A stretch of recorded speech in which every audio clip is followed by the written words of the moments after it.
Welcome back, shoemakers.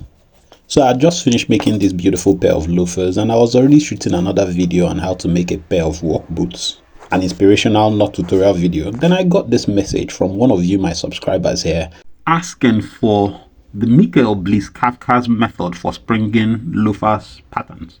I had talked about it, I think, about 4 or so videos ago.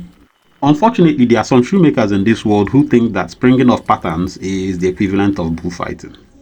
Those are the type of people who come to the comment section and be shouting, "Why do we need another method for springing the vamp? What is wrong with the old one?" I hope you know that the same person who has also has left, also has, as well as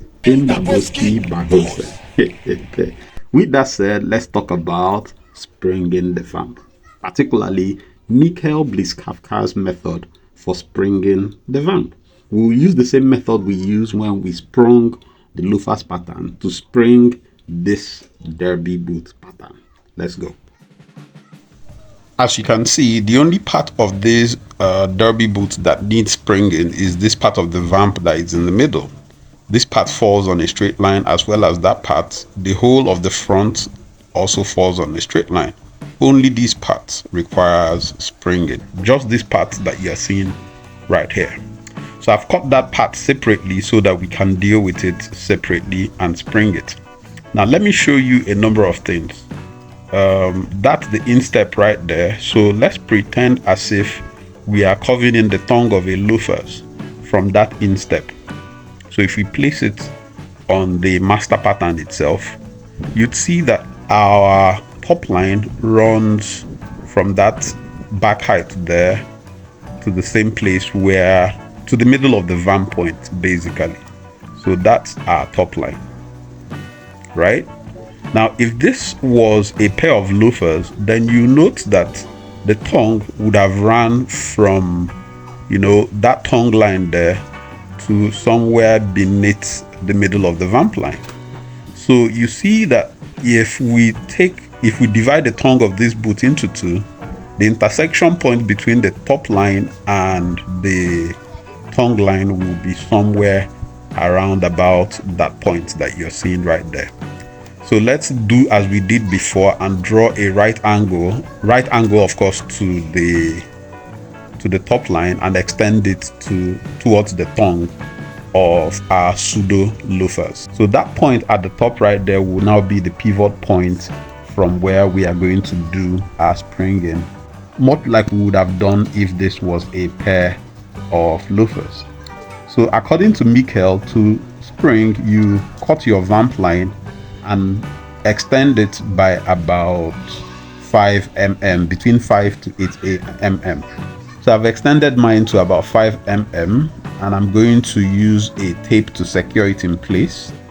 So I secured that in place.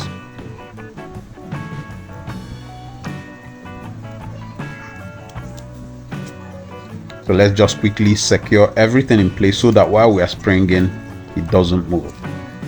So you place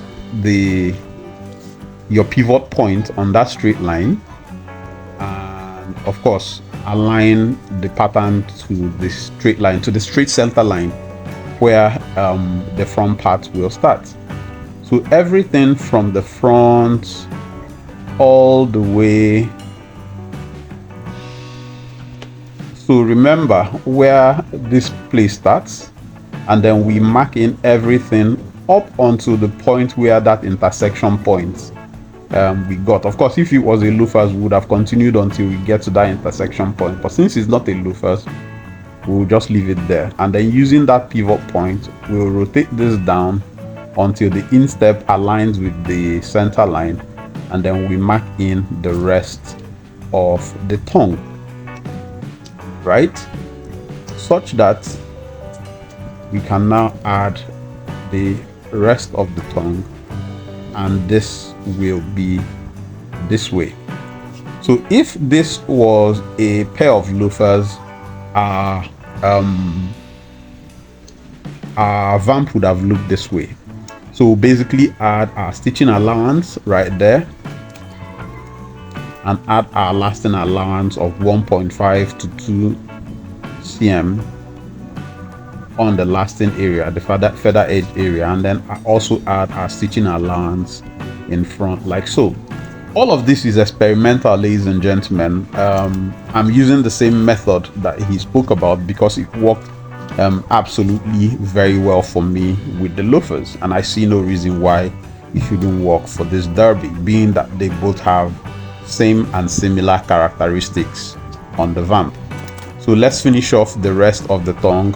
Most of that is already on a straight line, so I'll basically mark a right angle from this point, draw up to that point, and then use that as the pivot to bring the rest of the thing onto the center line, and then finish off the entire pattern.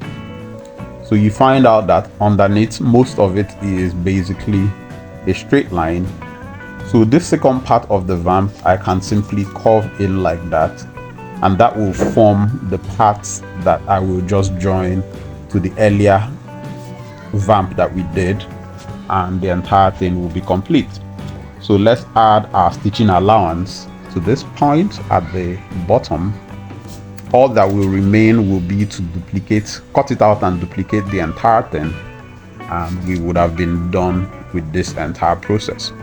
So let's quickly cut it out and duplicate, and I'll show you how everything lines up. Like I said, I am just in the process of making the work boot. I'm not sure if this will work out very well, but like I said, it also worked out excellently for me with the loafers, and I'm basically trying to try it out with the derby to see if it will work. So as you can see, it will be stitched on this way, already to pivot to align with the shape of the last. So let's go ahead and duplicate that, and also the rest of the tongue. So that's the tongue duplicated right there. I'll duplicate the other parts. Now there's an important part I forgot to add, where the facing of the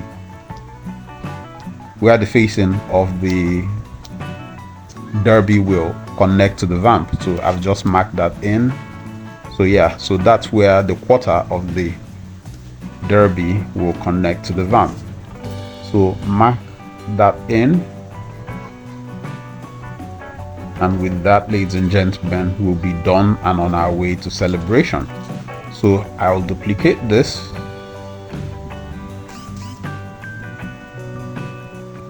and finish it off. So that's it, ladies and gentlemen, all duplicated. We add the other part of the tongue, and this is what we have. Of course, in stitching it, it would have to bend upward, which is very, very good for me because it helps me in my lasting. And the rest of the pattern, that's what you see. So hopefully in the next video, I'll show you, you'd find out whether it worked or it did not work. But that's what I wanted to show you. Until I see you guys in the next video, ladies and gentlemen, have a blessed one. Happy Easter. God bless you.